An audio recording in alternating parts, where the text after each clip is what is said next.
Gents? Hey, what's up? What's up? You against the world. Tough weekend. No. It wouldn't. They didn't have a chance. I mean, let's be honest. You can't score 12 points and win. There was a lot of tough stuff that went on, but you can't score 12 points and win a ball game. So they got what they deserved. Kind of looked like we thought it would look like a Texans loss. The offense coming up short, but you can't score 12 and win any games. So they got what they deserved. Yeah, I was doing I think I got to stop just looking at Twitter. Oh, no. Only because I get sucked in by headlines and things, and I saw a headline that said, wow, D'Amico Ryans on the refs. We knew it was us versus everybody. I mean everybody. And it's in all caps, and it says, wow. And then Ralph Strangis tags that. Ralph will tweet on you. Yeah, and he's like, hey, good assessment from a guy whose team scored 12 points, gave up 8 sacks, rushed the most important play of the game, failed to challenge a spot that would have kept the drive going, missed a field goal, a PAT, and then had one blocked to seal it at Arrowhead. And so I went back just to hear how D'Amico Ryans was ripping the refs, and this was the audio. Okay, we knew going into this game, man, it was us versus everybody. Right? When I say everybody, it's everybody, all of whatever, everybody, the naysayers, the doubt, right? Everybody we had to go against today. And, going with that, knowing going into this game, what we were up against, we can't make the mistakes that we made, right? We had a lot of self-inflicted mistakes that happened, whether it's special teams, not converting our kicks, defensively, not being where we're supposed to be in coverage, all offensively, not protecting our quarterback and keeping them clean. So, you marry that on top of everything else that we had to deal with. It's going to be a really tough uphill battle. Yeah. I didn't see a guy there complaining about the refs.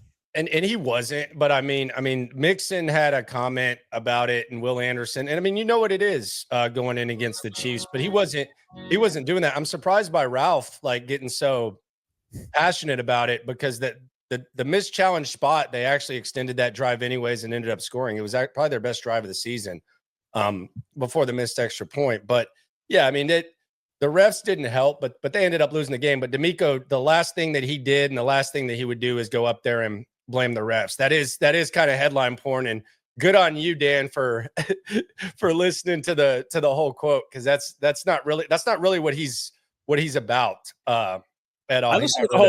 I listened to his whole post-game press conference, and it was all pointing at us. We could do better. We can do things differently. And I'm not bagging on Ralph. I just am pointing out that I think Ralph read the tweet like I did and got worked up like I did. Like, hey, man, yeah, that's right. How is he just bagging on the refs? And then you go back and listen. And that's why I say I shouldn't even look at Twitter. But we've done this 100 times. But you see one little clip or you see one headline taken out of context, and you totally misinterpret it. The craziest thing, though, and I think y'all can relate to this more than anyone, because y'all go back and listen to audio and maximize it. But the craziest thing is usually when you do that, it's well, the quote wasn't as bad as they said. There's a little more context there. But when you do it with Jerry, it's like, damn, that was even worse than it was, and it looked terrible. That's very true. That's very true. Texans, first team to outgain an opponent by 100 yards, not turn the ball over, and lose a postseason game. Isn't that odd that that's never happened before? 49-0. Teams were 49-0. History. But the Chiefs are a team that just figures out. Yeah, you know what else they are? Have to do. They're boring. They're Chiefs? Not fun to watch. I'm a fan. Couple buddies work there. One in front in the communications, the other one on the field. The quarterback. I've always loved watching them. Everybody has, unless they're beating your team. But they're just boring. That's a boring-ass team. What do they have? Xavier Worthy's the only wide receiver who catches anything. Yeah, Hollywood dropped one, and he hasn't really been a part of things. Worthy was coming on over the last month a little bit, and Kansas City's pass rush is exciting, but offensively, they are just a boring team. I feel like Buffalo's going to beat their ass this week. Like I feel like this is the time. I think this is going to be Josh Allen's coming out party. I think this, like, I saw the line in Kansas City's favored by 2. I'm probably going to stupidly just hammer the hell out of that, and it's going to end up going like Kansas City games do, where someone misses an extra point or Mahomes finds a way to flip the switch. But I just feel like Buffalo's gonna beat them pretty badly this Sunday. Maybe those are famous last words. I'm just kind of feeling it. Yeah, I felt like Baltimore would have too. You know, I mean, not to get into that game yet, but like Jackson had a couple of bad plays, but overall, down and down out, he was awesome. And those are the 2 best quarterbacks, Lamar Jackson and Josh Allen, in the playoffs. I mean, Mahomes, they're not asking him to do a ton, but it's just boring. They're a boring team, and now everybody's tired of watching them, and they're boring. What about the ref? Yeah, D'Amico Ryans isn't talking about it, but yeah, it was awful. I mean, it was yeah, it was terrible. I mean, it was pretty bad. That roughing the passer was rough, and then Mahomes is just kind of manipulating rules now, where on one hand you say, okay, well, he's just doing James Harden stuff where you're manipulating the rules and Chris Paul type of stuff. But on the other hand, it's like, does he really have to do that? It's kind of weird. I didn't want to get into, like, I kind of tried to minimize that they'd never lost with that officiating crew, because I'm sure that their record, if you put any officiating crew out there, is pretty good. Yeah, like Mahomes, I'm assuming it's like great. So I tried not to make too much of that. And I don't think they would have lost. I've watched them play games like maybe against Cincinnati and maybe Buffalo, where I'm like, all right, if the refs hadn't made those calls, then the other team would have won. I don't think the Texans were one of those squads. I do think you were also vindicated this weekend, Jake. One of the final plays. Not everyone can catch the ball and fall down. Mark Andrews, he vindicated Jake's Patrick Mahomes catch right there. I was thinking about you on that. Thank you. Mine, 2 points. We're tying the game up. Yeah, that was tough, especially with the fumble earlier from Andrews. But yeah, to go back to the to go back to the Patrick thing. Do you want to play Aikman? I thought it was funny. I got it here. Okay. Personal foul, unnecessary roughness, defense number 39. Come on. I mean, just right there, you know. And there's that the one where he's scrambling a little bit, but then slid really late. Yeah, this is the one where the 2 Texans defenders collided. Yeah, they collided kind of over him. Yeah, because the first one is a straight up, the one that extended a 3 and out on the second possession. That's a straight up. He got hit in the head, and it's a judgment call. But he did get hit. Yeah. This one, they barely grazed him, but personal foul, unnecessary roughness, defense number 39. 15-yard penalty. Here's the end of it. Yeah, I mean, he's a runner, and I could not disagree with that one more. And he barely gets hit. That's the second penalty now that's been called against the Texans. And Troy, I agree with you. There's no forcible contact to the head neck area of him. The 2 Houston players hit each other. That should not have been a foul. And if they've got to address it in the offseason. You can't, as a quarterback, run around and play games with defenders and then be able to draw a penalty. So one of the things he mentions there is, like, go back and take a look at it. I watched Walt Anderson. You guys remember him? Yeah. He was on NFL Network yesterday morning, and surprise, he says those are both the right call. He said that on the first one, that where he actually did get hit in the head, face up, that they can't use replay on that if he gets hit. If they throw a flag and he did get forcible contact to the head, they can't wave it off. Okay. They could add it. Like, I guess they could, after the play, say, like, oh. Or I guess what could happen is you throw it and then there's actually not contact. But if there's any contact at all, it's no longer a judgment call. Okay. On the second one, where you could argue whether or not there was contact, it kind of looks like one of the Texans players, like, grazed his head. Walt Anderson said that in every other instance in the rule book, the officials are told err on the side of not throwing a flag. that the rule book is written to not throw flags, except for in the case of roughing the passer or unnecessary roughness, where they are told to err. But he wasn't a passer then. That's the thing. That one might have been talking unnecessary roughness. I can't remember. They don't do that though. Like that's the problem is that they don't do that unless it's Mahomes. Like it's just There's like one-offs where like there's crappy pass interference, but yesterday Lamar Jackson got tackled 5 feet out of bounds and they didn't call anything. Jared Goff got his block knocked off like on an interception. Like either one of those, if they're Mahomes, they're calling it. And the worst thing is he's manipulating the rule. I heard someone in the Texans locker room today. I won't put him out there.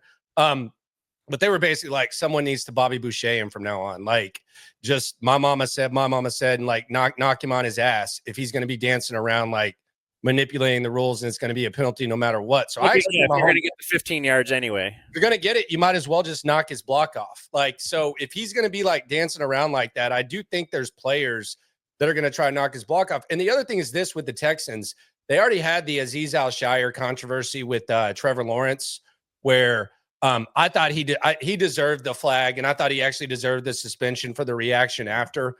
I thought it got a little bit out of control, but they've been talking about how quarterbacks slide in no man's land. So you factor in that happens to you against the Chiefs. I think there's just like an extra amount of frustration with Texans players. But I think Mahomes is going to get to the point, if he keeps doing that, where they're just going to knock your block off. He didn't help himself at all with he had a flop too. Like not even going out of bounds. He had one going out of bounds where they didn't give it to him, and I'm like, dude, you can't keep doing this. And then he had to play the playoffs after, so it was just like, shut up, I'm still the man though.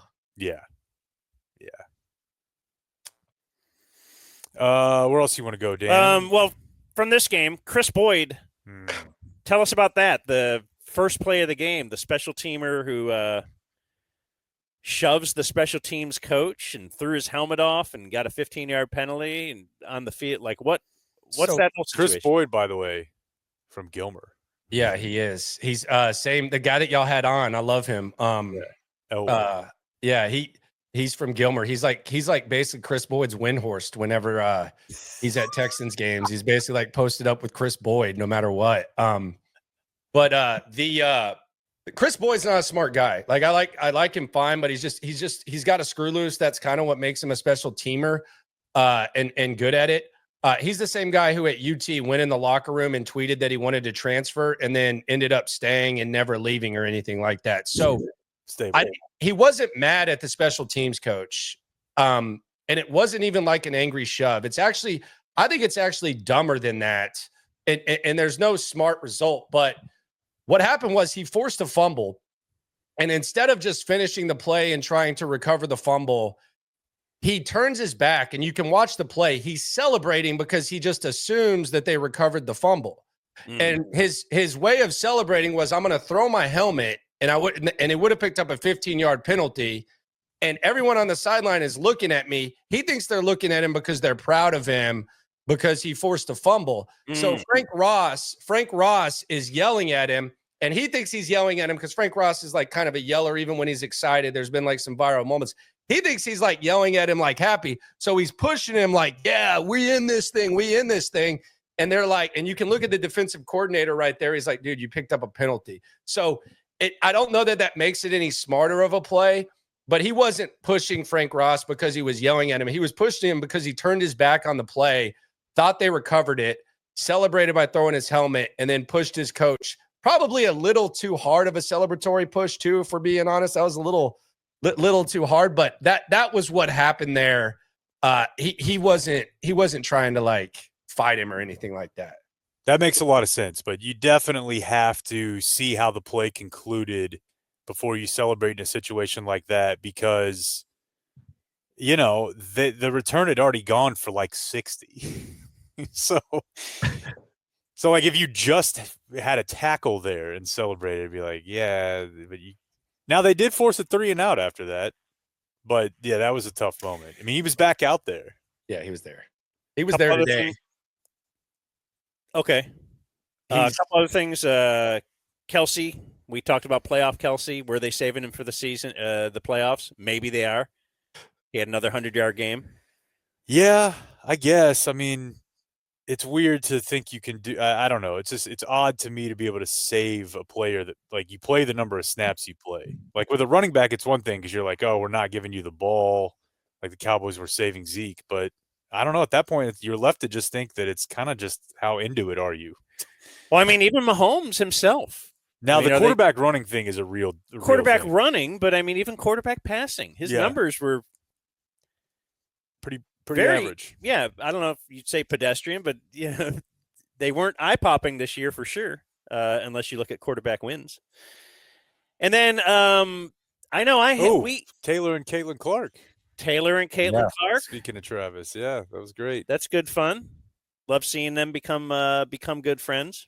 Yeah, I thought it was weird that the Kelsey Suite had milk for her. For Caitlin Clark. And we had 8.5. Ooh. But you had 8.5? I had 8. If it was a 9.5 game, where did the bad beat occur? The safety. So the safety, Kansas City's up 23-12. They take a safety with 7 seconds left. And it was after they blocked a field goal, too, to cover. So it was like, it wasn't even, you felt like you got off the hook because they blocked the field goal and then they ran back. So depending on what you had it on, that was a toughie. The safety is just a weird, I don't know. Why don't you just punt there? What's the difference? I don't know. Maybe Andy Reid had him at the number. I don't know. If you are going to take a safety, wouldn't you rather put it in the hands of somebody who kind of handles the ball all the time? And, what if that guy ran and then it's all cold and he fumbled? I just always think, why even have the punter back there? Like, and in that instance, I guess they're trying to get seconds, but why not just have the long snapper snap it out of the end zone? Like, why even put the punter in position to where he's thinking he's going to have to run around and he's catching the ball without punting? I've always wondered why teams don't just snap it out. I guess no time goes off the clock. Yeah. But in that situation where it's a 2-possession game, and you're really just trying to punt, it doesn't matter if the Texans take back the next kick, the game's over. Why even have the punter back there? We can move on to the next game, and let's tell you about Lone Star Beer as we do that. The next game was Saturday night, the Commanders at Lions. Lone Star is the national beer of Texas. Been brewing in Texas for 140 years. I am more of a Lone Star Light guy. I'm a blue can guy. I'm a red can guy. That's because you are authentically Texan. Yeah, don't I look it? Just like Lone Star Beer. And even for your buddies that don't drink, why don't they go to LoneStarBeer.com and get some awesome merch if you use the code DUMBZone21. That's a quality T-shirt right there. 21% off merchandise. Many beers might give you 20% off. Come on. Lone Star Beer is like, wait, hold my beer. Get it? Yeah, that's really good. Yeah, thanks. It's really good. So LoneStarBeer.com. We love you. We love our partnership with Lone Star Beer. And now we're sad happy. Happy for Dan Quinn. It's a good story. It's a great story. Happy for Magic Johnson. Happy for Magic Johnson. I was reading an article, not to disrupt. Who's what, a 1% owner of the team or something? He's enough. Yeah, enough to be on hand. Mike Sandos started his article this morning with like the last time that the Washington organization made it to the conference championship, and he set the scene of what was happening in 1991. And it was about like, comparing Magic Johnson to Jaden Daniels. Magic Johnson is a rookie. And it's like, 91. The next season's when Magic came back to play in the All-Star game. And I'm like, that's what happened. I'm like, so basically the story is the Commanders haven't been to the conference championship since the season where Magic Johnson didn't have AIDS. And then we became accepting enough. Have AIDS. Let's put the quote marks around have AIDS. That's true. Oh, yeah, let's put the quote marks around that. Let's be serious. It's a conspiracy theory for sure. But he's him and the Commanders have made it. It's so bad for Cowboys fans. Name an NFC team. So bad. Name an NFC team, like any NFC team. The Cardinals. The Cardinals in 2015, they were in the NFC Championship game. Yeah. The Bears? The Bears in 2010 were in the NFC Championship game. Cutler got hurt, right? Oh, Cutler. Seahawks. The Seahawks were in the NFC Championship game in 2014. Okay, the Vikings. We really don't have to do this. 2017. The point is, Damn. every NFC team has been to the NFC Championship game more recently than the Cowboys. And the Cowboys have the next team beat by 15 years now. Tight. 15 years. The Bears in 2010 have the longest drought besides the Cowboys, 1995. We're just saying not even getting to the Super Bowl. Yeah, so a couple of our quant friends, of course, the biggest one is listener Nick. He used to go by N. Mm-hmm. He's math guy, and then another is Jeffrey Jacob. They email us all this stuff, and I email their stuff to each other and let them fight it out. Oh, nice. But regardless of whether you go with one of their methods of math or the other, like by pure randomness, there's something like a 99+% chance of randomly being in the NFC Championship over those 30 years. Like what they're doing is statistically impossible to do. Especially, I think, with their regular season record. That one skyrockets it. Yeah. Like it's at least the Bears are kind of a bad team all the time too, and they haven't been since 2010. Or like the Lions, like Washington, that whole run. Yeah, Washington during that whole run, they're kind of a bad team. Cowboys have been like a really good team. Yeah, it's statistically, you would say like that's beyond an error to be able to pull off not getting in with those records. So the other thing is the Schottenheimer, like the hire. I know that he's been in AFC Championship teams, but like in my like football watching prime, he was kind of the face of like not getting there. I think they went in 93, and then he had like a 13-3 season in 95. They lost in the first round. 13-3 in 97, lost in the divisional. They had that Chargers team that went 14-2. They lost in the divisional. So it would kind of be ironic if they hired, like, at least since 95, since the Cowboys have been bad and the drought has begun, a guy who's basically the coaching face of being good enough and then not good enough to get there. It's just like a perfect mix. If you go from like where the drought started to the resume of Marty Schottenheimer and hiring his son, it would fit perfectly. Okay, you want to be happy or sad? You want to start happy? Sad. Oh, you want to start sad? Let's start with Dan Campbell then. That's a tough one, man. I don't know. It was a weird. I made a late push to the Commanders money line, just because I don't know. I know the lines are awesome. I know that they're fun. I know they're complete, but it's just it's golf.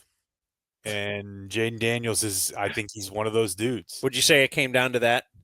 Kinda, yeah. Because Goff turned the ball over a ton. Pick six, interception in the end zone, fumble. Yeah, whereas Jaden Daniels was just making play after play after play. And then I found myself like I told Dan yesterday, I felt like the Dr. Laura caller, like by the third quarter, and I'm like, I feel bad winning this money. Should I give it away, or what do I do? Give it back to everyone who bet? Yeah, that's the problem with betting on something you don't really want to happen. Yeah, but if it does happen, then I guess I'm financially and I started better. Feeling bad. Like, man, I'm thinking about Tim Robinson, and all the Lions fans out there. It sucked. Eminem's probably mad. Yeah. Did you see they had LiAngelo Ball perform his new song after the first quarter? I saw that he was warming up. Like before the game. LiAngelo is a big time artist now. Yeah, all three Ball brothers have made it. It's a big song. I kind of like it, Landry. Yeah, I think it's good. I hear worse released. I'll be honest. I thought I reevaluated the Lions' performance because I like in the moment when they faced Minnesota, I was like, damn, what a gutsy performance. Aaron Glenn, holy crap, he put it together. But then I watched the Vikings play the Rams, and I was like, okay, did I overreact to what that looked like? Like, do I need to look at this a little bit different with Daniels? Because I jumped on Washington after the first quarter too. I had their point total over under was like 23, and I was like, there might be a little bit of an overreaction to Detroit's defense, especially after you saw what Minnesota was. But I was happy for Washington, but you feel kind of dirty being that way. It's just not really an unlikable team. I can make myself not like the Eagles. I can't make myself dislike this Washington team. Yeah. It's crazy from a Cowboys perspective. Like the new owner, after you know, who's 1A, 1B, Jerry and Dan Snyder for all those years, and finally they get forced out and immediately the vibes change. The vibes change. You hire a coach that everyone likes. You get a cool coordinator. You crush a draft pick, at least on 1-year returns. They bring in the right kind of vets around him, and they're likable. They're very, very likable, and it's hilarious for the Cowboys to be in this situation. Carolina, Denver, New England, only teams that entered with lower Vegas win totals for this season. Did you think that with Washington, do you think there's kind of been a little of an overreaction there now? Because they're only like a 4-point underdog going to Philly. And I don't know if it's going to snow or not, but do you see Washington winning in the snow against Philly? Like, is that, I don't know who can beat Philly in the snow with the way that they're built right now. No. I mean, they didn't totally ignore their running game, though. Brian Robinson's good. Yeah. And they added Austin Eckler. They added like a change up that would really fit, not like Zeke because he could sell jerseys. Mm-hmm. Like they have an actual running back that they drafted, and then they don't ignore the running back room. They didn't go after Barkley, who is unbelievable, but we'll get to him. No, it's amazing. They do have 10 former Cowboy players or coaches. That's tough on that team. That's Jordan Lewis was tweeting about it. And Dante Fowler out there making plays. Dante Fowler making plays. Going on there? Did y'all ever talk to Dante? I feel like y'all would like him. I can't remember. I don't recall that. So. Yeah, Cliff as the OC. Only on 2 teams interview request list right now. 2 out of the 6 teams. I don't think the Cowboys are one of them. Rapp said to watch him, so I don't know what that means, if he got a clue or if he's just kind of doing an agent a favor or what. But Rappaport said to look out for Kingsbury potentially being on their list. On Dallas? Yeah. See, I see that as a fit. Because he feels Cliff is Cliff. He's not like, I got to command this. He'll probably just handle the offense. All right, yeah, you go ahead and hire whoever you want as a defensive coordinator. Yeah, I don't know if that's good, but I think it'd be better than what they've been doing. I just feel like that he would do that. Yeah, and I read something pretty interesting and he might be, creative. Yeah, on the offense. Yeah, for sure. I read something interesting on his offenses. The whole late season drop off. Every team is expected to produce a little bit less efficiently on offense against their own division just because there's familiarity. But for him and in his offense, and I'd be interested to see how this plays out for like Mike McDaniels, etc. Cliff's numbers against his division opponents, the difference between non-division is huge. And if you think about it, the back of your schedule is usually division heavy. Like it's backloaded in division opponents. So you just think about it from. So you're saying he's bad within his division? It's not bad. It's just he's like about the same, but his offenses are awesome against it's just a bigger gap. And it's just like, hey, teams are able to figure this out if they see it enough. Mm-hmm. My thing though with that would be, because I do think that's fascinating data, but I do wonder, look at the division though. It's a pretty damn good division, especially if you I don't have the defenses in front of me, but we're talking about San Francisco, the Rams, and then we're talking about Seahawks. The Seahawks. Yeah. So I would that's interesting, but I do wonder what those defenses look like, because there's a pretty good chance that they're pretty damn good. Yeah, that's true too. And the same could be said maybe for Baltimore, because Baltimore has seen something similar to this, where Lamar can have crazy numbers, but in divisional games, sometimes they struggle, but those have also been pretty good defenses. I don't know. Just something to think about if he's going to be here. because it certainly looks like whoever's going to be here is going to have their freaking hands full. Could it be a Kyler problem? Yeah, it could be, but I mean, they slowed down this year. Now, Daniels was hurt. But their offense, it slowed down significantly this year, but they were unfreaking stoppable yesterday or Saturday, whatever. Hey, he a tweaker, shooter. He mellow with the Knicks. Now he Lonzo with the Heat. He don't get no jello fish. Shit, he solid. Freeze, take it day, take it fall. Either way, shit, he'll stop. You like this? This is not bad. Tweaker's the one that's on the billboard. Tweaker's top 25 right now. That's the one that's an NFL locker room. Tweaker official video. That's not it? Nah. No. All right. Maybe he has multiple tweakers. Maybe he's already going remix on us. Now the beat is different. Yeah. Keep looking. All right. Yeah, tweaker.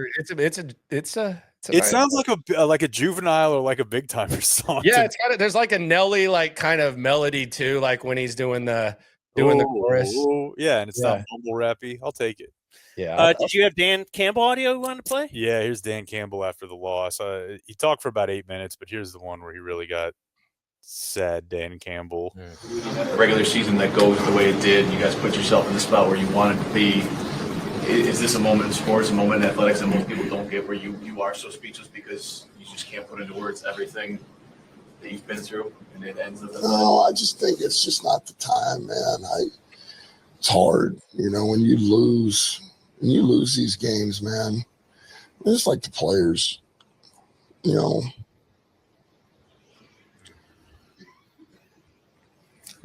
Okay. What they put into it. Is he crying? A lot of people don't know, what they go through. You have to get up. Bodies beat to shit and, mentally stay locked in and do those things. So long season.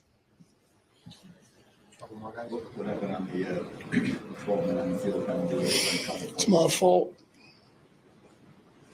It's my fault. Oh. Yikes. I was glad he lost. I'll be honest. I know you are Dan Campbell guys. I'm trying to be nice. I was glad he lost. I was rooting against Dan Campbell. You just tired of it? It's just too much of a bit. Like, it's over romanticized. Like, they got really, really, really, really good players. They got really, really good coordinators. It's not that style, like that hardo go for it on fourth down every time and all that. Like, it's just getting so hyped up. Like, 90% of the teams in the league would trade their players for theirs for the Lions, and that crap wouldn't work with 90% of the teams either. Like, I was getting a little Dan Campbelled out. That's just me though. I'm kind of a hater, but I was very, very tired of him. What's interesting though is that anytime you have a coach like that, and by that I don't mean like that he wants to drink out of a water hose at practice with you. I mean fourth downs. Everybody wonders, like, hey, when we get to a 1-game sample size in the playoffs, are you gonna change? And on one side you say dance with the one that brung you. This is what we've done. We're going for it. And then on the other side, you say you got to cut it out, like, and value possessions even more in a game like this. And yeah, with 12 minutes to play. I'm trying to think of when the 12 minutes to play was when they had the 12 men on the field. Yeah. On 4th and 2 that resulted in a touchdown. But the Jamison Williams reverse pass. What was that? That was Ben Johnson. Like, why would you? I don't know. Some of these guys just get crazy with the trickery. Well, I mean, what's Jamison Williams right there? Is he supposed to throw it into the under the sideline? Yeah, or run. Once he's like, oh my gosh. Yeah, it's obviously just like they sniffed it out. It's triple coverage. Like, he was throwing that no matter what. Is the thing.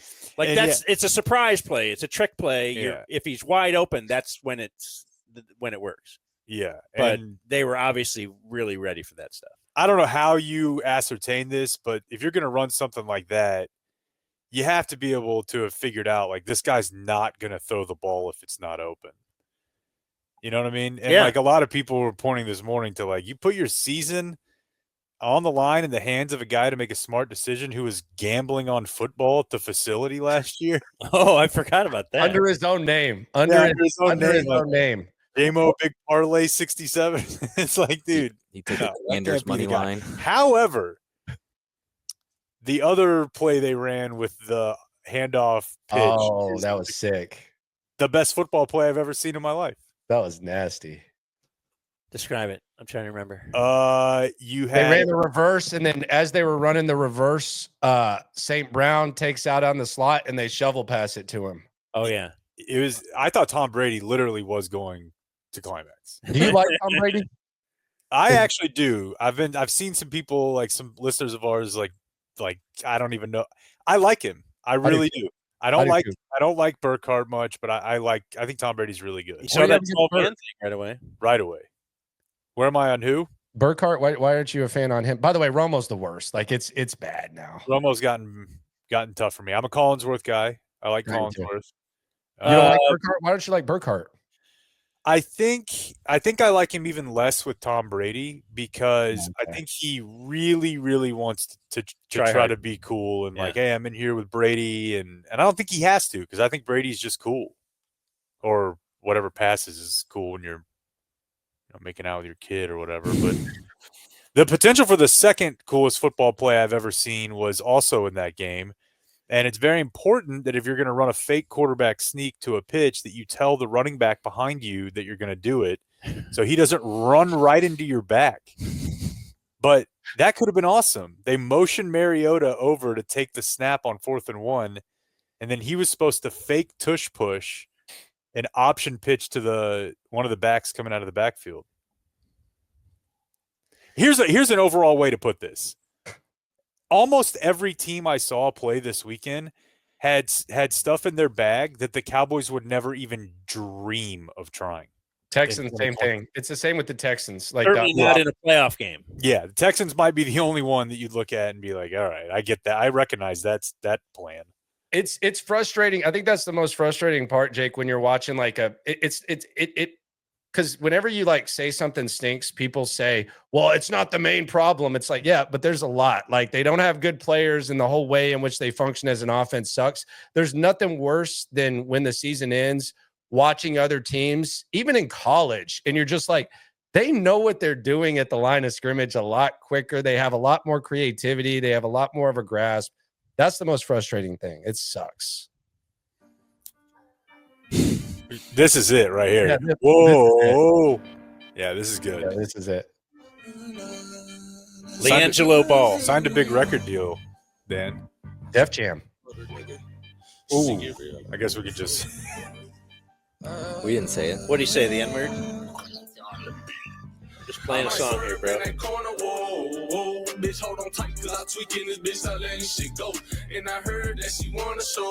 the S word? The F word. Well, a lot of letters associated with words. There's really only one that matters. I'm going to play you guys a piece of audio, and this is from a new file I have called I think this is funny and uncomfortable, but I can't totally explain why. And it's after Brian Robinson scored a touchdown. And you know what they're going to do, right? Because they hadn't done it in the game yet. See a little love from Dan Quinn and Brian Robinson, he's been through a lot. In 2022, he was shot multiple times in a carjacking incident, right? So for him just to come back and be okay, now scoring a playoff touchdown. But there's concern for their starting right guard, Sam COSM. Injury timeout. So we're in the middle of the armed robbery note, but Cosme's down. Cool story, and then, oh my gosh, this guy's got a bone sticking out of his... Yeah, and it's weird because it's like, on one hand, you're like, all right, well, he's hurt, but he didn't get shot. Yeah. But then the way the injury piano starts right when they're talking about him getting shot, I thought that was funny. One more quick thing from this game. It's just an ad. Apparently Fox has got a pregame show for Super Bowl Sunday featuring CT and Gronk. Mm-hmm. Oh yeah, that was really weird. And it's going to be on something called Tubi, where Dexter Video Man is nodding in the existence of Tubi. Apparently Fox or Fox News bought it.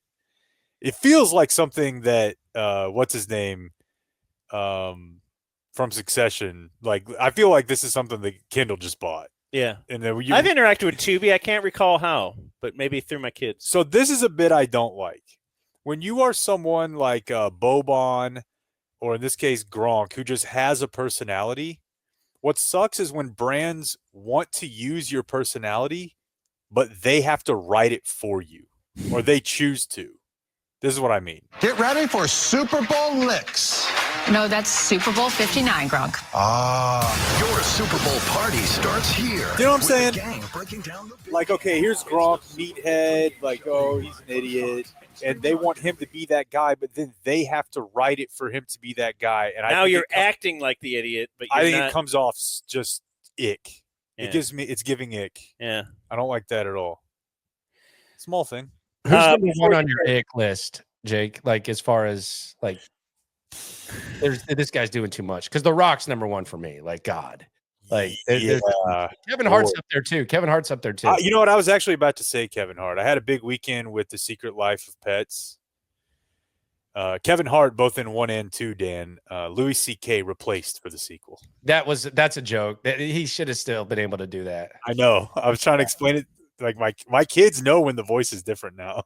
I would rather have bacon on every piece of food that is served to me for the rest of my life than more Kevin Hart. The country has gone way out of control on Kevin Hart. When's the last time he said something funny?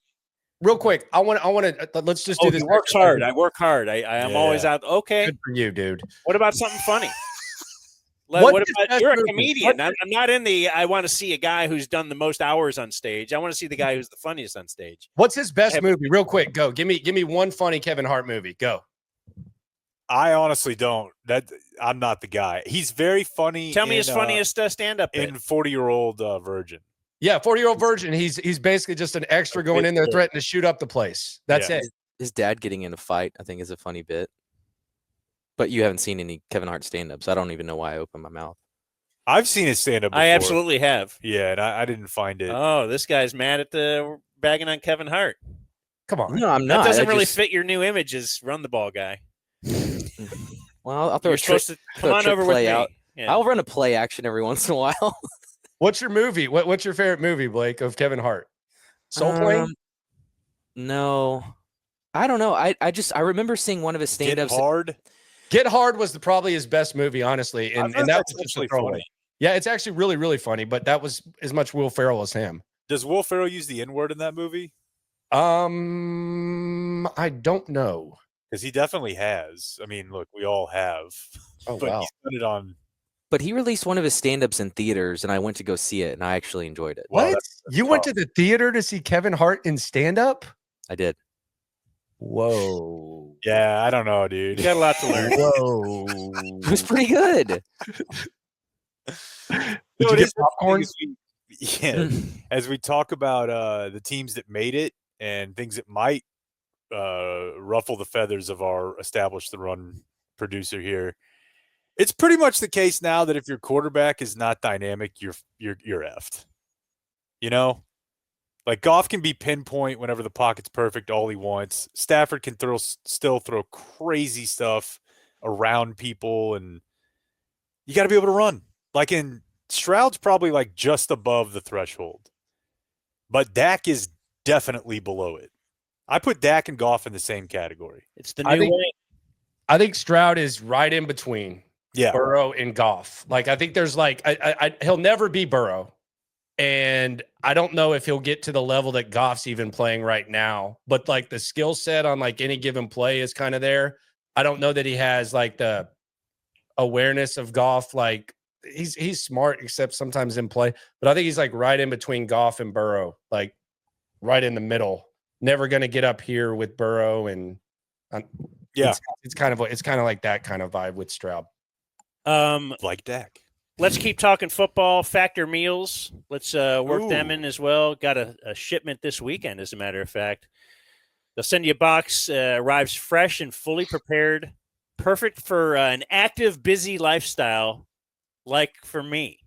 And Kevin when I think active and busy, we're I always think doing Dan. stuff. And You how are. about just trying to be a little healthier? I'm a huge Factor guy. Customer for as long as they'll have me. Factormeals.com/dumbzone50 off. That'll get you 50% off your first box plus free shipping. If you have kids, you're both working, Factor, huge. You don't have to spend a ton of time at the grocery store. You don't have to be, making the meals, cleaning up.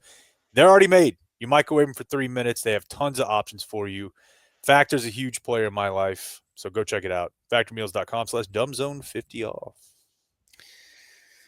The next game in order. Want to go in order?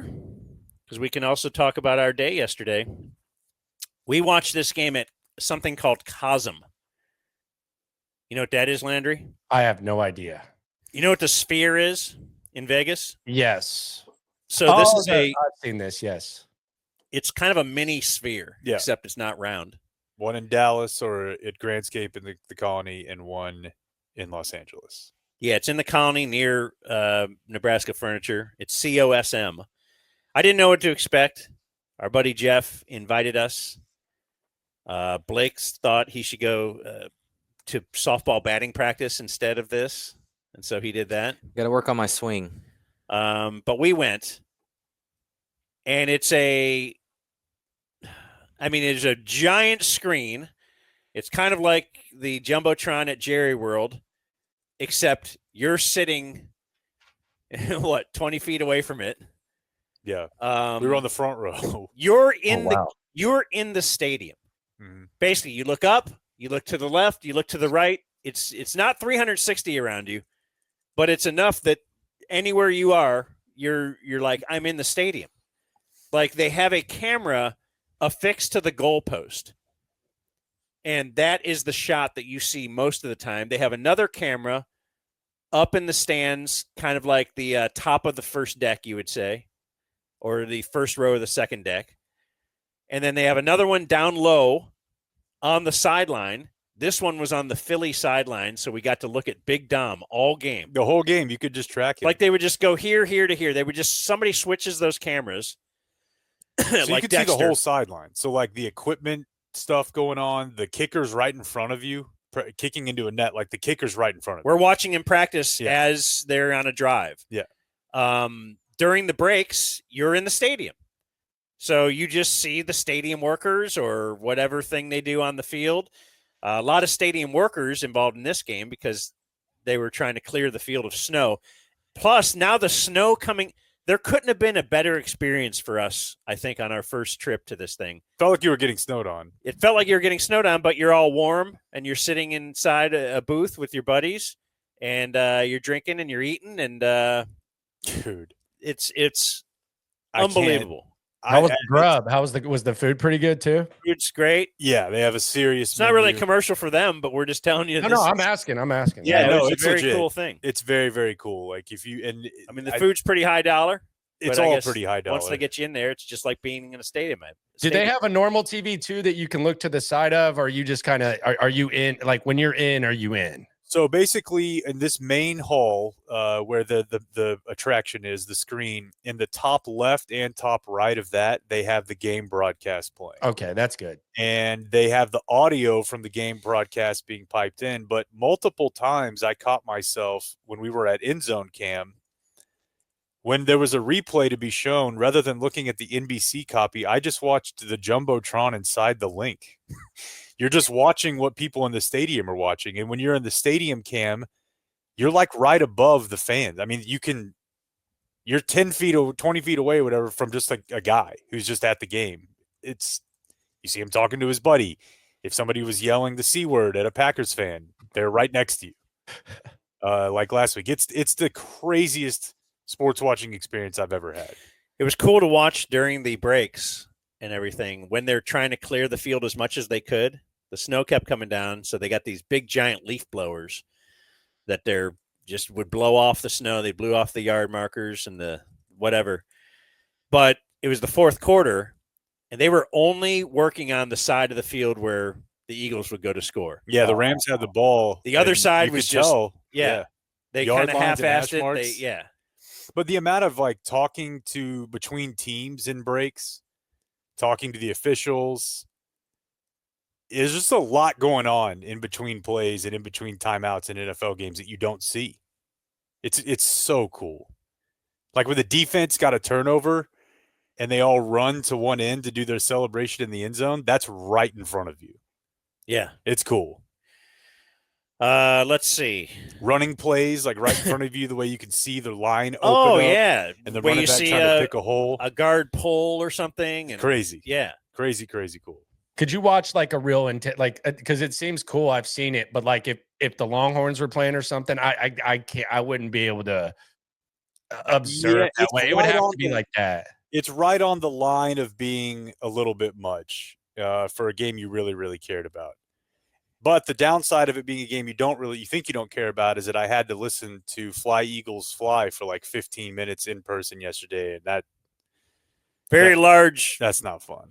Philly fan contingent living in Dallas. Very. Had they won, the Rams would have said they were doing it for the LAFD, which they're now wearing those shirts and the hats since they lost. You hadn't lived. I must mention that they clearly don't care about the fire department. Blake, you hadn't lived until you've watched a sporting event featuring a team who's in the middle of a tragedy with Dan. So incomplete pass? Well, I guess they didn't care about the fire on that one. I thought we were doing this for the firefighters. Big play? That one must have been because another house was burned down. Oh. It's just nuts.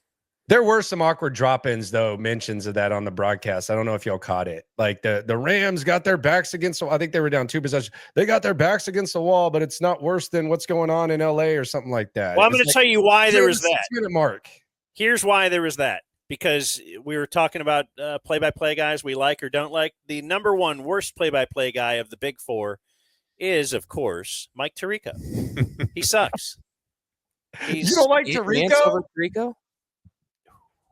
I got to take Nance over Tirico over Nance, rather. I have to. Nance is Yes, a they're pain, both dude. very similar. They both want to tell you that you're not behaving correctly, probably in their eyes because of their moral high ground. Oh, yeah. Really interesting for both of those guys to actually be on this post, as they both have some pretty good Kemp spins. I don't really know what an ascot tie is, but I feel like they both wear them. Yeah, I'm with you. Yeah, it's just like when one of the even Brohard, if he does a read about the firefighters or something, it just doesn't sound as gay. It's just not as. I don't know. That's what Tirico does. I don't know. Tirico is just like Tirico seems like a guy. I think you're faking it here. Yeah. It doesn't sound like you're actually sincere about them. So at least treat it like a read. Yeah, I agree with this. Tirico seems like a type of guy who definitely wants you to think he reads books. I don't know if he does, but I know that he wants you to think he's the type of guy who might go to a play on you. You know what I'm saying? Oh, I meant to research. I think Nance is like that also. Oh, my gosh. The Tirico, Nance, I'm trying to get this audio. I'm actually trying to do it on the go. But you should have heard Jim Nance one time. So they were having the Houston Sports Awards, which is actually a pretty big event. And he was like the honoree because he's a Houston guy. He went to U of H, and he was like the honoree. And he went on the radio with at our time, the afternoon drive show. And it was very simple. Like when you have these guys on, y'all know this from the Super Bowl. Like if you have some rando on, you're going to ask them about the Cowboys in some way. Like you want to localize it because of your audience. But someone just asked, like, what do you think about this wild Texans offseason? Like they'd fired Bill O'Brien and the Deshaun stuff was going on, but they didn't ask him to like weigh in on raping women or something like that. And he just like goes, I'm here with hundreds of my friends and you're trying to get me in a controversy? Have a good one. Y'all don't want to talk about the Masters or anything? Have a good one. Slammed his headset down. And then he told our boss at the time, he's like, man, that was bullshit. Yeah. Wow. Yeah, it was just a simple, it was like a simple like throwaway localized question, and he just completely lost it. Stafford has a bad record in cold or snow, but man, I thought he played well. A lot of drops. So it's, the rest of the team also isn't ready to play in the cold and snow. Not that it wasn't like Philly's great in the cold and snow either. No, a lot of drops as well. Yeah, Jalen was not good through the air, but the thing is, he's got another pitch. Yeah. You know what I mean? Like when it's not going well, I kind of feel like his legs won the game for him. Like Saquon's going to get his apparently, but then to let Hurts run all over you. Didn't like him taking that safety. Oh no, yeah, that was right in front of us. Yeah, Neville Gallimore. Neville Gallimore, who did not have a sack all season, and then last week I think he had one, or maybe even 1.5, and then he had that. Like, he just plays big in big games. Yeah, I think that's what they say. So right in front of us, we would see, during timeouts and whatever, like we were watching the field, and we had end zone cam when the cheerleading crew would come out to do their thing. Mm-hmm. So they have like 15 or 20 cheerleaders. One dude.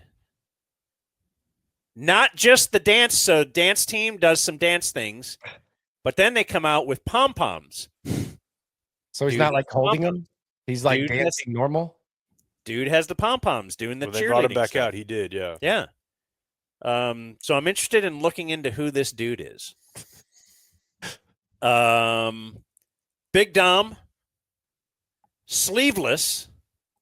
So everybody else is like wearing the big oversized coats things and hats. He's got a baseball hat and sleeveless.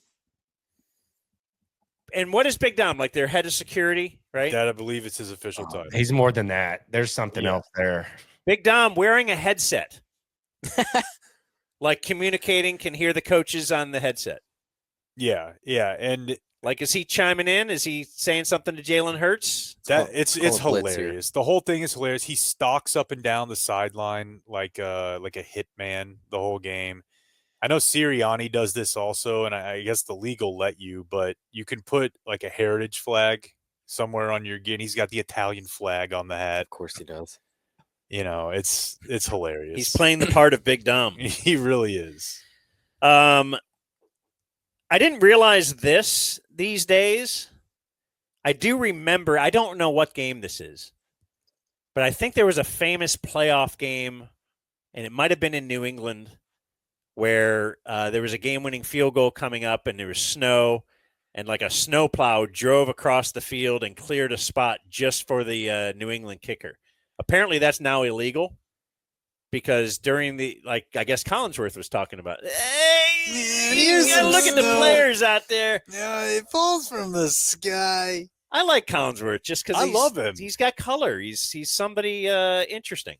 Brian Curtis wrote an article about Mike Tirico last week. And one of the notes that I found, as well as Ted Emmerich, we were texting about it, found interesting. Collinsworth, at whatever age he is, still mainlining Mountain Dew, Blake. Awesome. And my comment to Ted was like, there are two places I identify with Collinsworth, and it's Florida and Ohio, which are absolutely in the Mountain Dew states of America. But the players have to clear the spot for the kicker now. Yeah. So they have to get on their hands and knees and just wipe off as much as they can. I'll be interested to talk to Brandon about that this week. Yeah, It was a 1982 snowplow game. It was between it was a 3-0 victory by the Patriots over the Miami Dolphins, 1982. Wow. 3-0. Dan was also very They interested. flipped that field. Time and time again. Dan was also very interested in the support staff. We know about guys water on the field. They have people to come out and just put coats on you. They will just run out, put your coat on while it's a timeout or whatever, and the players are standing on the field with the big coat on, and then they run off. They run the coats. It's just very interesting to see behind the scenes stuff. It is because you don't see that on the broadcast. Yeah. Would you feel awkward having someone put a coat on you though? Like that's just kind of just hand it to me. I feel bad for even doing that. I always think that when the guy runs out and squirts water in his mouth. Yeah, just give me the bottle. And he makes you kind of kneel down while he's doing it. He's kind of got his hand on the back of your head. Yeah. What's that about? Why does that happen? Saquon, why is he taking the water bottle and tapping it on your tongue? Saquon has eye black on just one eye. Yeah. Under just one eye. Style. So I don't know. Anything that's done purely for look, Dan is confused by. Okay. Is Jalen Hurts doing it just for look? The big giant amount of eye black? Yeah, it looks cool. We did hear the question yesterday in the place, like, do black people need to wear eye black? Well, I mean, it's one thing to say we heard the question. It's another one to say we asked it. Well, I didn't. I'm not the one who said it. It was somebody I was sitting next to. But it wasn't you. The hubbub from the back. Yeah, people were talking. Saquon, he's going for the most yards in a single season in NFL history if you include the playoffs. Right now he's at 22-18. Terrell Davis, 24-76. Has the most. Mile high salute.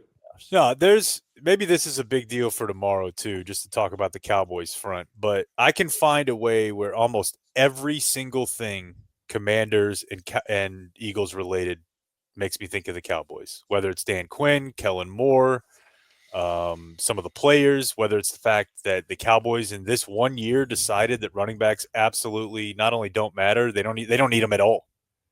None. And then one of their division rivals signed a running back the year they decided not to, and that guy could be an MVP. Like, everything they did, the other teams in their division did the other thing, and now they're both in the conference championship. And then our last game is the Buffalo-Baltimore game. Not as snowy, but also snowy. And let's pump up Lucy. That is the nicotine pouches. Yeah. Tobacco-free. Tobacco-free pouches. And they say they're not like the nicotine pouch company that's owned by Big Tobacco. They're the mom and pop shop of pouches. So yeah, they work very well. Lucy.co/dumbzone. Use promo code dumbzone. That'll get you 20% off your first order. I like these. I like them with a little coffee in the morning. Maybe a little midday action. Don't they have that flavor thing that Blake was oh my God, loving? Keep the flavor longer for you. Yeah, once it gets a little dry, you pop that little espresso, and loosens right up. I'll definitely be taking these to the softball fields.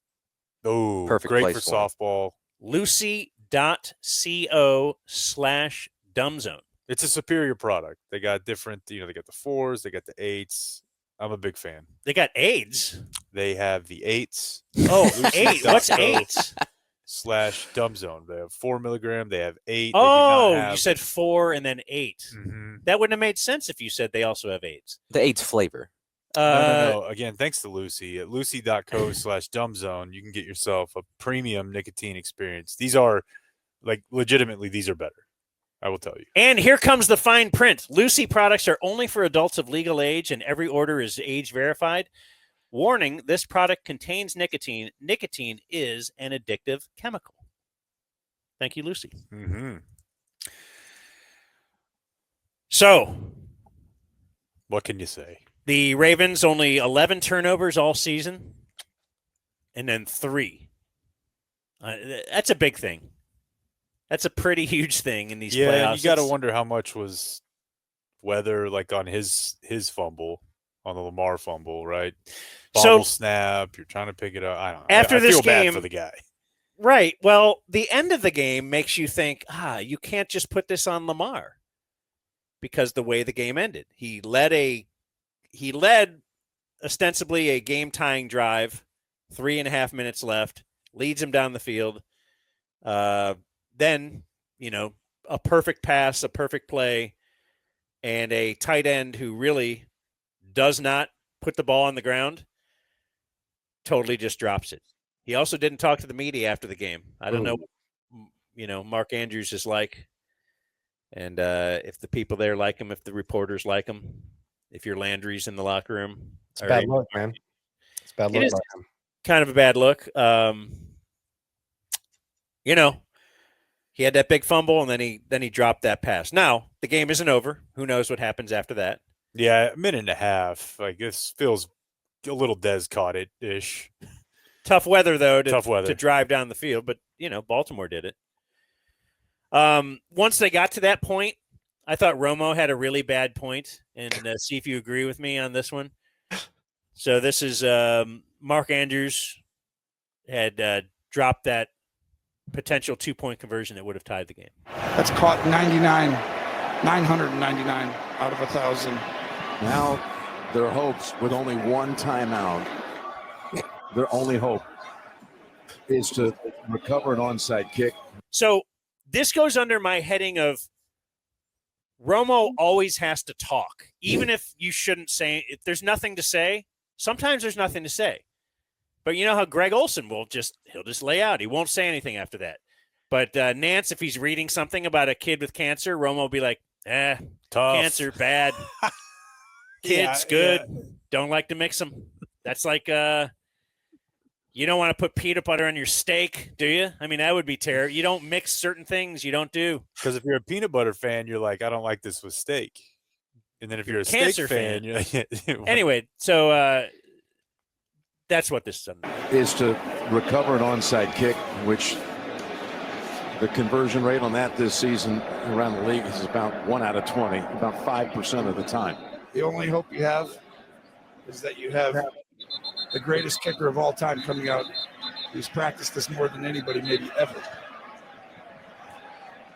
Nance even realizes there's nothing to say to that because that's just stupid what you just said. So he is the greatest kicker of all time. For now. I don't know that he's practiced an onside kick more than anyone else ever. When I do a quick search, it seems Young Ho Koo has had quite a few onside kicks actually recovered. Like, I don't know that we know Justin Tucker as, man, he's the guy that he's got 7 different cool onside. That's nothing in his bag to suggest he's a good onside kick guy. Do you know how it would not be possible? Now, his accuracy on field goals makes him the greatest kicker. Sure. Do you know it would not be possible if he tried for Romo to care less about special teams?